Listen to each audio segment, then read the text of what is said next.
Question number 8 करते हैं। Question number 8 क्या कहता है? प्रूफ करना है, शो करना है कि एक सेट ए और बी है। जो ए को हम ऐसे लिख सकते हैं कि A intersection B union A minus B का union is equal to A हो जाएगा। बाय वेन डायग्राम हम देख सकते हैं इसको कि अगर हमारे पास सेट ए है और ये सेट बी है, इनका इंटरसेक्शन ए इंटरसेक्शन बी ये होगा पार्ट, और ए माइनस बी ये वाला सेक्शन होगा।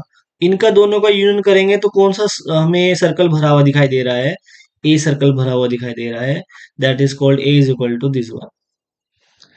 And similarly A union B minus A, अगर मैं दो सेट बनाता हूं ए और बी यहाँ पे, और ये बी माइनस ए वाला पोर्शन इधर का बन जाएगा बी माइनस ए, और इसमें मैं बी माइनस ए में ए की यूनियन कर लेता हूँ, तो ये पूरा ए पार्ट है। ए की अगर मैं यूनियन कर लेता हूँ तो क्या मिलेगा मुझे? ए यूनियन बी मिल जाएगा मुझे। ठीक है जी। तो बाय वेन डायग्राम से क्वेश्चन 8 आराम से हो जाएगा, बाय वेन डायग्राम से क्वेश्चन 9 भी आराम से हो जाएगा। ठीक है। शो करना है कि A intersection B A intersection C need not imply कि बी और सी बराबर होंगे। बाय वेन डायग्राम देख लो आप कि कोई भी ए और बी जो है हमारे पास, यहाँ पे ए है ये बी है, तो इनका इंटरसेक्शन पोर्शन जो है वो बी और सी, कितना? ए और सी, ए और सी के इंटरसेक्शन के बराबर है। मतलब ये इंटरसेक्शन में मान लेता हूँ वाई है, ये इंटरसेक्शन मान लेता हूँ वाई है, तो ये बचा हुआ पार्ट कितना होगा? एक्स होगा। ये बचा हुआ पार्ट कितना होगा? एक्स होगा। ठीक है। तो इनका इंटरसेक्शन के बराबर होने से ये थोड़ी बता सकते हैं यहाँ पे के है, यहाँ पर एन है, तो के और एन भी बराबर होंगे। अगर इनका यूनियन बराबर हो जाता तो के और एन बराबर हो जाते, but need not be imply के सी बी और सी बराबर होंगे। इसके लिए हम एक एग्जांपल ले सकते हैं अगर देना चाहते हो तो। ठीक है। 11 क्वेश्चन नंबर कहता है let A and B two set हैं जिनका इंटरसेक्शन एक्स के साथ और बी का इंटरसेक्शन एक्स के साथ फाई आ रहा है। तो तीन आप वेन डायग्राम बना सकते हो, यहाँ पे तीन वेन डायग्राम बना के आपको क्लियरली दिख जाएगा।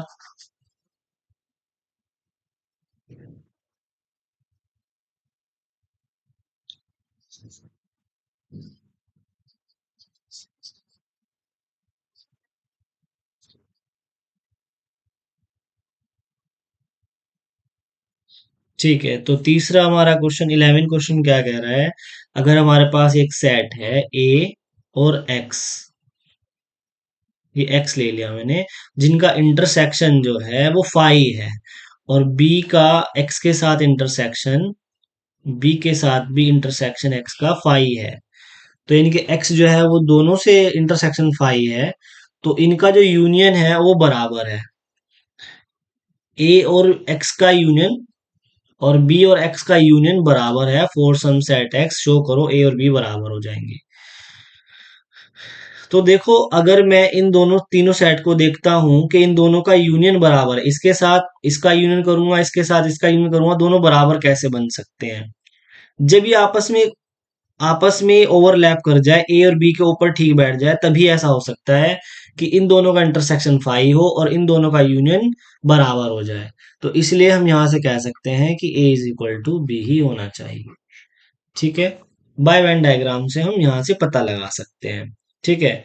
मैं इनके प्रूफ इसलिए नहीं दे रहा हूं क्योंकि हम प्रवक्ता की के लिए हम सीख रहे हैं चीजों को, तो बाय प्रूफ इतना जरूरी नहीं है कि हम इसे मैथमेटिकली प्रूफ करें।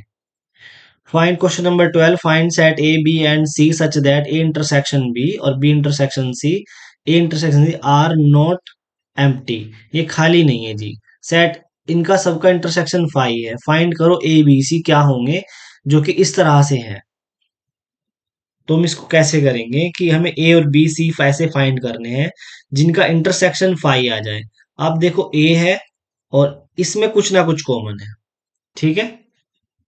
और इसमें यहां से मैं अगर एक सेट बनाता हूं इस तरीके से, ये वाला दिया टाइप का, ठीक है, इनके इंटरसेक्शन में कुछ कॉमन नहीं आ रहा है, लेकिन ए ए बी सी में अगर कोई भी दो मैं उठाऊं तो उनका इंटरसेक्शन आ रहा है, नॉट फाई। ठीक है। लेकिन अगर तीनों का इंटरसेक्शन करूं तो फाई आ रहा है। तो हम ऐसा एग्जाम्पल ढूंढ सकते हैं, कोई दिक्कत नहीं होगी इसमें भी हमें। ठीक है। बाय वेन डायग्राम से हम देख भी सकते हैं। In a survey, 600 students in a school 150 student were found to be taking tea। जो 150 बच्चे हैं वो क्या करते हैं, चाय पीते हैं। एंड 250 टेकिंग कॉफी, 250 बच्चे जो हैं, 225 बच्चे जो हैं वो कॉफी पीते हैं। 100 वेयर टेकिंग बोथ, जो दोनों पीते हैं वो 100 बच्चे हैं। ठीक है। T and coffee, find how many student taking neither T nor coffee, जो कॉफी भी नहीं पीते और ये है पीने वाले। ठीक है, या तो वो कॉफी पियेंगे या फिर वो कॉफी पियेंगे या फिर वो चाय पियेंगे। और टोटल है 600। 600 में से पीने वालों को माइनस कर देंगे तो वो स्टूडेंट निकल के आ जाएंगे जो हमारे पास ना तो कॉफी पीते ना ही वो चाय पीते। ठीक है, ये इस तरह से हो जाएगा, कैलकुलेशन हम कर लेंगे यहाँ पे। इजी कैलकुलेशन है। Question number 14, in a group of student, 100 student का ग्रुप है एक, जिसमें हिंदी बोलने वाले जो हैं 50 हैं। हिंदी बोलने वाले कितने हैं, 50 हैं। इंग्लिश बोलने वाले 25 हैं। 25 non both English student, no Hindi. 50 non English. अच्छा, तो 50 स्टूडेंट, 50 जो है इंग्लिश बोलते हैं, 25 जो है both both each of the student none either Hindi और English. How many student are there in a group, इस student, how many student are there in a group, तो उस ग्रुप में कितने स्टूडेंट हैं। 100 बच्चों का in a group of a student. अच्छा, स्टूडेंट का ग्रुप है, 100 स्टूडेंट का ग्रुप नहीं है, स्टूडेंट का ग्रुप है। एक ग्रुप है स्टूडेंट का जिसमें 100 बच्चे हिंदी जानते हैं। ये मैंने गलत लिख दिया है, क्वेश्चन मैंने थोड़ा गलत पढ़ा। ठीक है, गलती को सुधार लेते हैं। ठीक है जी, 100 बच्चे जो हैं वो हिंदी जानते हैं, 50 बच्चे जो हैं वो इंग्लिश जानते हैं, और 25 जो है वो बोथ जानते हैं। ठीक है, तो कितने बच्चे ऐसे हैं जो जो कम से कम एक चीज तो जानते ही जानते हैं, मतलब जानने वाले कितने हैं total.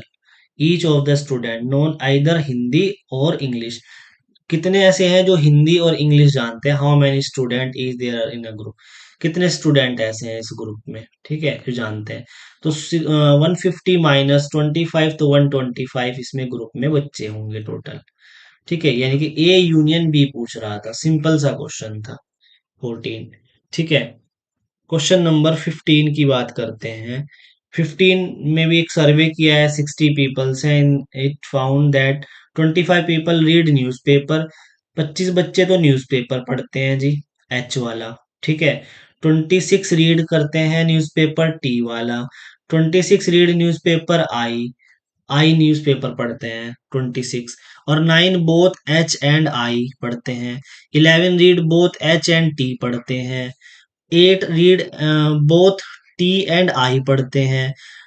Three three read all three newspaper पढ़ते हैं। फाइंड करना है हमें the number of people who read at least one of the newspaper, कम से कम एक बच्चा तो वो पढ़ता ही हो। तो कितने ऐसे बच्चे हैं जो कम से कम at least one of the newspaper, तो मतलब वो बच्चे बताने हैं जो पढ़ने वाले हैं जितने टोटल, मतलब A union B union C बताना है हमें। तो एक वेन डायग्राम के थ्रू अगर मैं इसको समझूं, तो ए बी और ये सी पोर्शन बना लिया मैंने। ठीक है, तो ये एच है, आई है एंड टी है, एच आई और टी है। तो जो एच है और आई है उनका इंटरसेक्शन कितना दिया हुआ है वो देख लेते हैं, या तीनों का कॉमन इंटरसेक्शन देख लेते हैं। पहले 3 यहाँ पे लिख देंगे हम, यहाँ पे जगह नहीं है, यहाँ पे देख कहाँ पे बनाए इसको हम। यहाँ पर 3 है, इन तीनों का इंटरसेक्शन कितना है, 3 है। ठीक है, और एच और आई का इंटरसेक्शन कितना दिया हुआ है, एच और आई का 9, 9 read both H and I. 9 है तो यहाँ पर ये 3 हो जाएगा, ऊपर भी तो 3 3 3 3 और 9 हो जाता है। एच और टी का इंटरसेक्शन कितना है, एच और टी का 11 है। 3 यहाँ पे लिख दिया मैंने, तो यहाँ पे कितना होना चाहिए, 8, 8 हो जाएगा यहाँ पे। ठीक है, और ये वाला बचा बॉक्स हमारे पास, आई और टी का इंटरसेक्शन, आई और टी का 8 है। 8 read both I and T, तो 8 यहाँ पे हम कैसे बनाएंगे, 5 एंड 3, 8 हो जाएगा। ठीक है, अब यहाँ पर हम देख सकते हैं कि एच के कितने हैं, 25 पीपल्स हैं। 25 में से हमारे पास कितने आ गए? 3 3 6 6 और 8 14। 14 तो यहाँ पे आ गए। 14 25 माइनस 14 कितना बनेगा? 6 और 5 11। तो यहाँ पे 11 बन जाएगा। तो सिर्फ हिंदी पढ़ने वाले या एच न्यूज़पेपर पढ़ने वाले 11 स्टूडेंट हैं। ठीक है जी। तो हम इन सब का टोटल कर लेंगे यहाँ पे, जब फाइनली जब आ जाएगा। आई कितने हैं? आई के कितने हैं? H 25 है। और found 25 people read newspaper H and 26 read newspaper T। T को 26 8 और 5 13 3 16। और कह रहा है कितना वो? 26। तो यहाँ पे कितना बन जाएगा? 10 बन जाएगा यहाँ पे टी वाले। सिर्फ ओनली टी को टी न्यूज़पेपर पढ़ने वाले वो 10 हो जाएंगे। आई को देखो, आई कितना है? आई कितना है? आई नहीं है क्या? 60 people found the 25 people read newspaper H, 26 read newspaper T, 26 read newspaper I। ठीक है, 26 ही है यहाँ पर भी। तो 5 और 6 11। यहाँ पर 11 हो गया, तो यहाँ पर कितना हो जाएगा? 11 यहाँ पर हो जाएगा 15, 15। ठीक है, क्योंकि ये टोटल मिला करके 26 होना चाहिए। तो इसे अब क्या बताना है? The number of people who read at least one of the newspaper. भैया कम से कम वो पढ़ने वाला कम से कम एक तो वो पढ़े ही पढ़े। ज्यादा ज्यादा 2 पढ़े, 3 पढ़े, 4 पढ़े, हमें उससे कोई मतलब है नहीं। तो कितने हैं स्टूडेंट जो पढ़ने वाले हैं? यहाँ पर टोटल कितना हो गया एच का? 10 8 3 3। ठीक है जी। 10 18 19 20 21 22 23 24। तो 20 14 और 11 25। ये तो हो गया एच का 25 हो गया है ना। 25 प्लस 15 और 5 यहाँ पे 20 ये हो गया। 20 प्लस 10 ये हो गया। ठीक है, ये तो ऐड कर लिए थे हमने इसमें। इसमें ये वाला ऐड कर लिया और बचा 10। तो 20 10 30, तो यानी कि 30 प्लस 25 55। ये टोटल स्टूडेंट है जो पढ़ने वाले हैं। The number of people who read exactly one newspaper. Exactly वो सिर्फ एक ही न्यूज़पेपर पढ़ता हो, चाहे वो एच का पढ़ता हो, तो 10 हो गया। प्लस एक ही न्यूज़पेपर फिर से 11 हो गया। प्लस 15 हो गया। टोटल ऐड कर लेंगे 25 प्लस 11, 5 6 6 1 2 3 36। ठीक है, ये हमारे पास हो गया एटलीस्ट वन वाला। सेकंड भी हो गया, फर्स्ट भी हो गया। तो जी 15 क्वेश्चंस हो गया हमारा। ठीक है, 16 क्वेश्चंस आप लोग ट्राई करना कि 16 क्वेश्चन में क्या है। इसी तरह से होगा, ए बी सी की तरह ही होगा ये भी क्वेश्चन। ठीक है, तो हम यहाँ पर इस वीडियो को समाप्त करते हैं और हम देखते हैं क्या कि हमारा सेट थ्योरी कंप्लीट हो गया है बाय एनसीईआरटी। एनसीईआरटी के अकॉर्डिंगली हमारा सेट थ्योरी खत्म हो गया है, लेकिन अभी क्वेश्चंस रह चुके हैं कि जो हम स्टैंडर्ड बुक से क्वेश्चंस लेकर आएंगे या किसी भी अच्छी से अच्छी बुक के हम क्वेश्चंस लेकर आएंगे यहाँ पर। ठीक है, तो आप बने रहिएगा यहाँ पर। ठीक है, तो अगली नेक्स्ट वीडियो में हम क्वेश्चंस लेकर आएंगे सेट थ्योरी के।